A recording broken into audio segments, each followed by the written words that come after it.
and gentlemen, boys and girls, everyone around the mother effing world.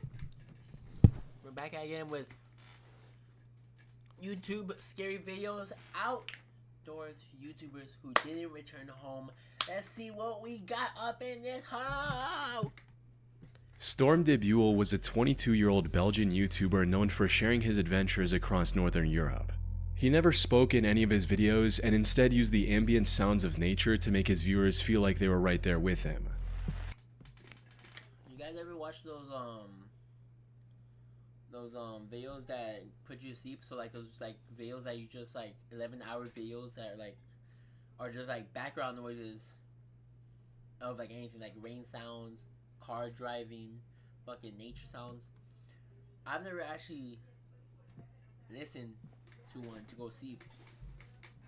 I only listen to them when the TV's just there and I want to put something on.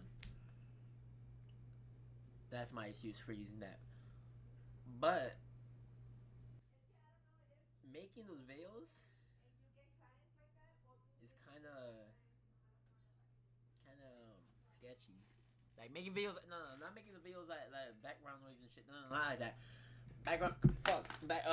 This going back doors and shit and like going exploring. That's fun and all.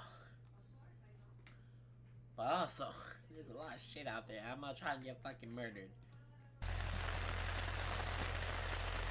And while he started uploading, This looks dope though. Like going somewhere, like isolated, no one, just like animals. I'll be fine with that. But once there's people around, fuck that.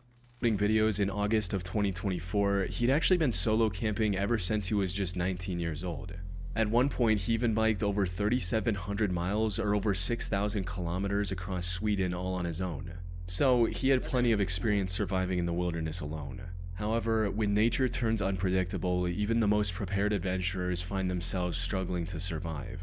Tragically, that's exactly what happened with Storm on the night of October 29th, 2024. He was recording another video, this time traveling through the Jokkmokk region located in the Swedish October 29th, 2024. He was recording another video, this time traveling through the Jokkmokk region located in the Swedish Lapland, known for its beautiful snowy vistas and frequent aurora sightings. Now, Storm usually parked his car in a nearby town and then ventured into the wilderness on foot with his camping gear. These trips often lasted multiple days, sometimes even a whole week before he made it back. October 29th was the last day of one of these trips. He was making his way back and was only a day's walk away from his car, but it was quickly getting dark and continuing to walk would have been extremely dangerous. So Storm made the decision to set up his tent and sleep for the night. A cold breeze was already sweeping through the region, prompting Storm to mound snow around his tent as a makeshift barrier before going to sleep. Unfortunately, nothing could have prepared him for the extreme weather he was about to encounter. Because just a few hours after setting his tent, the Jokkmokk region got hit by an intense blizzard with winds reaching up to 75 miles per hour or around 120 kilometers per hour. Snow quickly started piling up all around his tent as well. But worst of all, the temperature not only fell below freezing to 21 Fahrenheit or -6 Celsius, the strong wind made it feel as cold as 0 Fahrenheit or -18 Celsius. Maybe he realized the gravity of his situation at this point and wanted to contact his loved ones. Because at around midnight, his friend received a video of him showing his tent getting torn apart by the terrifyingly strong wind, with him stating, "Tonight it's going to get worse, Jesus Christ." He also called his grandmother right after and reassured her of his safety, stating, "It's snowing heavily here, but don't worry, I'll survive, you know." Then, at 2:36 a.m., the Swedish authorities received an SOS call from Storm. He reported multiple injuries, including a broken nose, and requested immediate help. Unfortunately, the strong wind made it impossible to reach him with a helicopter, and the snow obstructed any rescue efforts on the ground. The blizzard eventually subsided at around 10 a.m., and the rescuers rushed to Storm's last known location. Sadly, by the time they found him, it was already too late. The lower half of his body had turned purple due to the extreme cold, and even the blood on his face from the broken nose was frozen solid. Oddly enough, he was found roughly 1.6 miles or 2.6 kilometers away from his collapsed tent. It's unclear if he was forced to ditch the tent after it collapsed or if he set out before that happened. In either case, he was walking towards his car when he likely fell, broke his nose, and then contacted the authorities. The only silver lining in Storm's tragic end is that at least he died doing what he loved, as he told his father when he first started going on these solo camping trips. "Dad, it took me a long time to know what I wanted, but that's what I want." Dude. Hannah Rose Moody was a Hold on, bro. That actually hit me hard.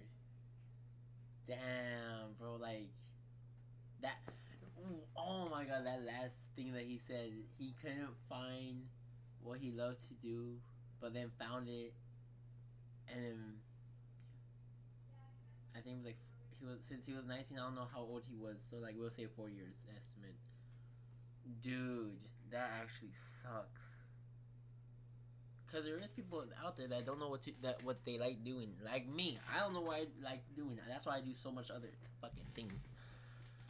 31-year-old Holy YouTuber shit. and influencer from Scottsdale, Arizona. And while most of her content on YouTube revolved around her faith as a Christian, her Instagram account posted mostly different content.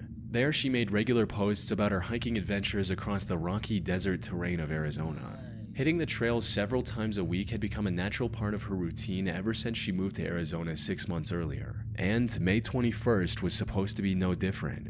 She got up early and quickly drove to the Gateway Trailhead located in the McDowell Sonoran Preserve. She parked her car and began the roughly 4.5-mile or 7-kilometer hike across the Loop Trail. It was a moderately challenging trail with a rocky path and noticeable elevation changes, but nothing Hannah hadn't tackled before. She felt fairly confident she could finish the hike in under 3 hours and even made plans to hang out with friends at lunch. Unfortunately, what started as just another ordinary hike ended with a devastating tragedy. Her friends were the first to sense something was wrong when Hannah didn't show up for lunch on time. She didn't send any messages about running late and wasn't picking up her phone either. It wasn't like her to ghost people out of nowhere. So, after waiting at the restaurant for many hours, her friends decided to check on Hannah at her home at around 7:50 p.m., hoping she was simply resting after a tough hike. But when they arrived at her house, her car was missing from the driveway, the lights were off, and the door was locked. Seeing this, they immediately contacted the authorities. They found her car still parked at the trailhead, and it wasn't long before the search party was looking for Hannah across the Gateway Loop Trail with helicopters, drones, and canines. The search was eventually called off at 11:30 p.m. due to the darkness, and resumed the next morning with even more people partaking in the search. This went on till about 12:05 p.m. when a helicopter pilot made the heartbreaking discovery Hannah's friends and family were dreading all night. Just 600 yards off the trail, rescuers discovered the remains of Hannah Moody lying face down on the desert ground. Hannah was dead, and likely had been for several hours. However, there was nothing that could explain her end right away. There were no signs of foul play, no intoxicating substances were found in her system, and she didn't even have any serious head injuries from a fall or stumble. With that, the only explanation investigators were able to come up with was that Hannah lost her life due to extreme heat. You see, the temperature in the Gateway Trail region soared to over 102 Fahrenheit, or about 39 Celsius the day prior when Hannah was hiking.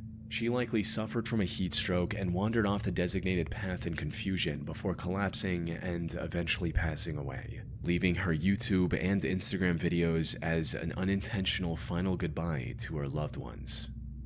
Yo. Dead ass heat stroke? Yo, I know it's hot here where I'm at. Like, it gets hot. But I know heat stroke, dying from heat stroke is a real thing. I just didn't know it could happen like that. Finn Creaney was a 33-year-old survival expert from the Pitt County area in Scotland. Oh, wait. She didn't have water or what? I don't know, chat. I'm not gonna... Utilizing the skills he had, Finn operated a survival school in the area called Wildcat Bushcraft, teaching kids general wilderness survival skills as well as bushcraft, which, for those who don't know, includes things like foraging, hunting, and building shelter out of natural materials. The business was also accompanied by a YouTube channel of the same name, where Finn shared his knowledge and experience with the world for free. His content was both informative and entertaining, allowing him to slowly build a small but loyal audience. What these viewers didn't realize, however, was that one day, this very channel would also play a role in Finn's tragic end. Things went south on the 25th of March 2022 when Finn was dropped off at the B873 road near Loch Naver in Sutherland.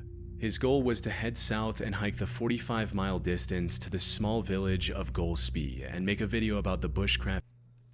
Excuse me. You were gonna hike 44 miles? 5-mile distance to the small village of Golspie and make a video about the bushcrafting skills he had used along the way. Now, his family knew— Oh, wait, that is an actual W video. Yo, that's a W video right there. That's a W video idea. But you have to be very prepared. Damn, that would have been a W video if did he make, please tell me. Knew the journey would take more than a day, so they weren't too concerned when he didn't reach his destination right away. But then 3 days passed and there was no sign of Finn anywhere. Even more concerning was the fact that he didn't make any contact throughout this time, with every call from his family going straight to voicemail. So on day 3, Finn's father called the police and filed a missing person report, all while holding on to the hope that his son was simply lost, had broken his phone, or was just taking his time on the hike. Sadly, that couldn't have been further from the truth. In reality, Finn had somehow vanished from the area without a trace. And despite the police spending months searching the area surrounding Loch Naver, they couldn't find a single clue about his current whereabouts. Finn was even featured on a British unsolved mystery-style show about missing people called Vanished, but that also led nowhere. However, even after a year of fruitless searching, his father Mark didn't give up and kept looking for his son on his own. And after 19 months of following the same routine, he finally found the first real clue: Finn's backpack, partially hidden in the bushes along the bank of Loch Naver. While Mark never disclosed exactly what was inside, it gave him and the rest of Finn's family reason to believe that Finn had tried to take a shortcut across the loch and ended up drowning by accident. So, after searching for his body for a few more months, they made the tough decision to stop searching and accept the fact that Finn was truly gone. That said, many on the internet find it hard to believe that Finn actually tried to swim across the Naver and lost control in the process. Many asked why a professional survivalist would make such a rookie mistake, especially when he still had a multiple miles long journey ahead of him, even if he had somehow made it across the Loch Naver. This doubt has given rise to many alternative theories that attempt to explain his mysterious disappearance. These range from fairly out there speculations like Finn doing this to fake his own death and build a new life, to some truly chilling hypotheticals like Finn going into the loch on purpose to end it all. Unfortunately, there just isn't enough evidence to confirm or deny any of these theories. What exactly happened to Finn remains a mystery to this day. Andrew Cross was a 36-year-old outdoor YouTuber from Grand Junction, Colorado. His channel, Desert Drifter, featured content that could only be described as archaeology mixed with exploration. He visited and made videos about any place he found interesting, from thousands years old stone walls to abandoned German spy caves from World War II. Beyond just being educational, his videos also boasted top-tier production quality, helping Andrew amass a massive audience in just 14 months on YouTube. Most importantly, his viewers loved his content and eagerly waited for the next upload. But then Andrew suddenly stopped posting after his upload in January 2025. Some assumed he was simply taking a break, while others figured the delay was due to his next video taking longer to produce. It wasn't until the 2nd of February that viewers received the truth from Andrew's wife, Evelyn, and it was far worse than any of his fans could have imagined. Andrew had gotten into a horrible car accident. He was waiting at a stoplight. Damn! So, he didn't even die from doing what he was doing. He just died because... Let me hear it. Let me hear the story, and then I could get mad. On the intersection between 1st Street and North Avenue in Grand Junction, while on his way back from shooting a video about the Bears Ears National Monument in Utah on January 31st, 2025. When, out of nowhere, an out-of-control car rear-ended Andrew at an extremely high speed, resulting in his car flipping over and causing severe brain damage. He was rushed to a nearby hospital almost immediately. Unfortunately, it was already too late. He spent over a month in the ICU and was put on life support. During this time, it became abundantly clear that Andrew sadly had no chance of recovering from his injuries. So, on March 4th at around 10:50 a.m., his family made the difficult decision to let him rest and remove the life support system keeping him on the edge of life. This was devastating news for his hundreds of thousands of fans who were blissfully looking forward to his next upload not too long ago. These fans also banded together and raised over $544,000 for Andrew's family in their time of need. As for the person responsible for the crash, named Ragnar Nicholas Crystal, he was arrested 20 days later on February 21st and was later charged with vehicular homicide and driving under the influence. Oh, okay, that makes He's still sense. awaiting conviction at the time of writing. Fucking. Dude, you just murdered someone. And he was doing so good, bro. He didn't even die from doing what he loved. That's so fucked. How people could just go. Never know when your last day. Always make every day count. If you guys enjoyed, like, subscribe. That felt real. If you guys enjoyed, like, subscribe. I'll see you guys in the next one. Goodbye.